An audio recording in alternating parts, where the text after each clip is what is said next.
नमस्कार मंडळी. लहान मुलांना सुट्ट्या लागलेल्या आहे, तर लहान मुलं खूपच वेगवेगळ्या प्रकारचे आपल्याला घरी पदार्थ बनवायला सांगतात. हा केक बनव, तो केक बनव, या फ्लेवरचा बनव, त्या फ्लेवरचा बनव. तर आपण त्यांना खूपच असा हेल्दी आणि पौष्टिक असा केक बनवणार आहोत. तोही रवा केक. मुलांनाही खूप आवडेल. तर चला तर मग सुरुवात करूया आजच्या या रवा केकच्या रेसिपीला. खूपच हेल्दी आणि पौष्टिक अशा रेसिपीला. तर इथे 250 ml मी रवा घेतलेला आहे. 75 ml दही घेतलेलं आहे. पिठी साखर 150 ml घेतलेली आहे. 75 ml मिल्क पावडर घेतलेली आहे. इथे 150 ml दूध घेतलेले 1 मोठा कप. तर ते दूध आपण लागल तसं त्यामध्ये ॲड करत जायचं आहे.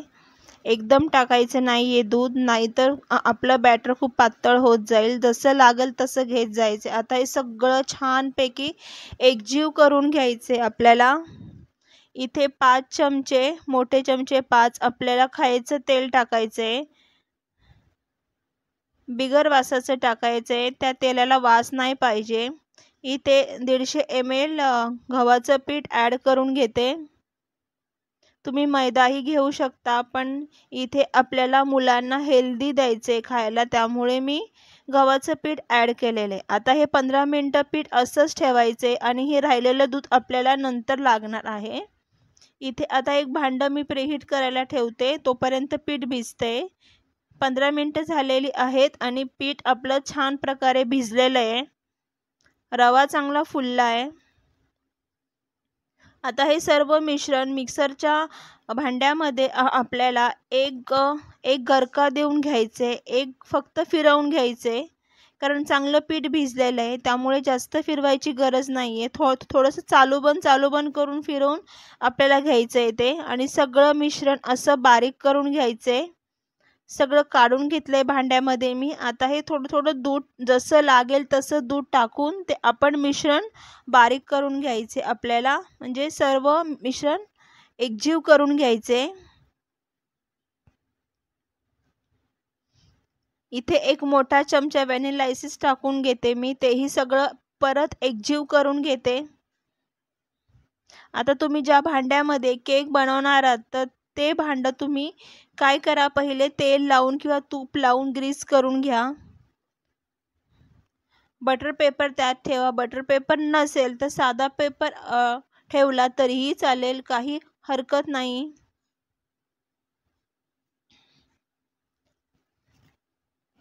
आता यामध्ये 1 मोठा चमचा बेकिंग पावडर टाकली आहे. 1 छोटा चमचा मी बेकिंग सोडा टाकलाय आणि तो थोडासा ॲक्टिवेट होण्यासाठी त्यावर 2 ते 3 थेंब मी दुधाचे टाकून परत ते फिरवून घेते मी. आता हे ॲक्टिवेट आहे तोपर्यंतच आपल्याला हे बॅटर त्या केकच्या भांड्यामध्ये टाकून घ्यायचं आहे. असं टॅप करून घ्यायचे सगळीकडून. तो केक पूर्ण बसला पाहिजे. आता हे भांडं चांगलं प्रीहीट झालंय. त्यामध्ये एक स्टँड ठेवून त्यावर मी हे भांडं ठेवले आणि 40 मिनिटं ठेवायचे आपल्याला बेक करायला.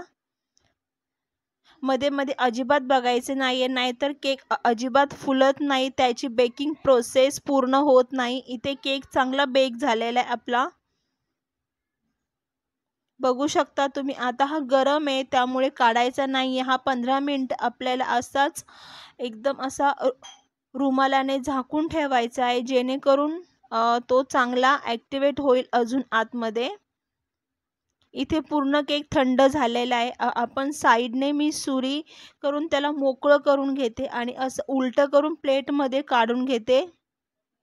हा पेपर काढून घ्यायचा आहे आपल्याला. आणि बघू शकता तुम्ही केकला किती छान प्रकारे अशी जाळी आलेली आणि आपला केक मस्तपैकी असा स्पॉन्जी झालेला आहे. तुम्ही या केकमध्ये वेगवेगळ्या प्रकारचे ड्रायफ्रूट्स किंवा टूटी फ्रुटीही टाकू शकता. इथे मी काहीही टाकलेलं नाही आहे. खूपच सिंपल पद्धतीने मी हा केक बनवला आहे. माझ्या मुलांना तर हा केक खूपच आवडला. त्यांनी खूप आवडीने खाल्ला. घरातल्या मोठ्यांनीही खाल्ला, लहान मुलांनीही खाल्ला. आता मी ट्राय करून बघते कसा झाला आहे तो केक.